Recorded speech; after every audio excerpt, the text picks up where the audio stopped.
Hello everyone, कैसे हैं आप सभी। आई होप आप लोग अच्छे होंगे। और आज हम बात करेंगे खुद को हैंडल करना सीखें।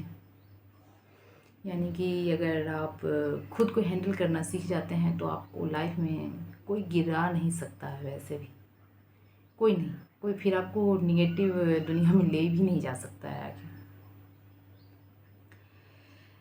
तो जीवन में कई बार ऐसी स्थिति आती है जहाँ पे हमें अपने इमोशन और सकारात्मक सोच रखने की आवश्यकता होती है। फॉर एग्जाम्पल, जब हम किसी परीक्षा में असफल होते हैं, जब हम किसी परीक्षा में असफल होते हैं तो उस समय हमको निराशा और असफलता फील होता है। बट उस समय भी अगर हम खुद को हैंडल करने की कला सीख गए हैं, जानते हैं, तो हम अपने उस इमोशंस को नियंत्रित कर सकते हैं। अपनी सोच को, अपने उस विचार को पॉजिटिव रख सकते हैं। सबसे इम्पोर्टेंट बात तो यह है कि अपने इमोशन को पहचानना और उन्हें एक्सेप्ट करना। हमें अपनी भावनाओं को दबाने और उनसे बचने की कोशिश नहीं करनी चाहिए, बल्कि अपने उस इमोशन को समझना चाहिए और उन्हें स्वीकार करना चाहिए। एक बार जब आप अपनी उस इमोशन को स्वीकार कर लेते हैं तो हम उन्हें नियंत्रित कर सकते हैं और अपनी सोच को पॉजिटिव रख सकते हैं। अगर जैसे इमोशन को अगर हम नियंत्रित करने की कला अगर हमको अंदर से आ गया है तो हम अपने आप को जो है पॉजिटिव रख सकते हैं आगे। कि कमजोरियों को पहचानना, आपके अंदर जो कमजोरी है, अगर हम उन पे काम करना जान जाते हैं, और हमें अपनी कमजोरियों से डरना नहीं चाहिए, बल्कि हमें अपने कमजोरियों को पहचानना चाहिए।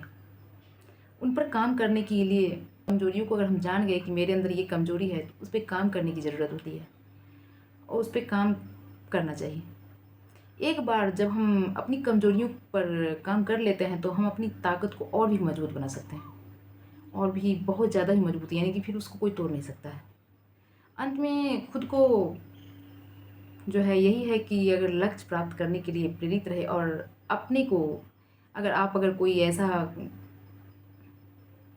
हमें जीवन में आने वाली कठिनाइयों से डरना नहीं चाहिए, बल्कि हमें इन कठिनाइयों को एक अवसर के रूप में देखना चाहिए और उन्हें अपने लक्ष्यों को प्राप्त करने के लिए प्रेरित होना चाहिए। तो इसीलिए जो है हमेशा जो है अपने आप को हैंडल करना सीखना चाहिए। लोगों की बातों में लोगों ने कुछ कह दिया तो इमोशन में बह गए, हमको ये कह दिया, हमको वो। द आर्ट ऑफ लेटिंग गो, जाने दो। किसी ने कुछ कह दिया, किसी ने कुछ बोल दिया, ऐसे ही आप काम कर रहे हैं, किसी ने कुछ आपको निगेटिव करने के लिए या फिर ऐसे ही परेशान करने के लिए किसी ने कुछ भी बोल दिया, तो उस पे क्या है, अपने आप को जाने दो। बोलने वाले बोलते ही रहेंगे। ऐसे आप अपने दिशा में काम कीजिए, कोई फ़र्क नहीं पड़ता है। तो बस अपने आप को हैंडल करना सीख जाइए और एक छोटी द आर्ट ऑफ लेटिंग को जाने दो। Bye bye, take care.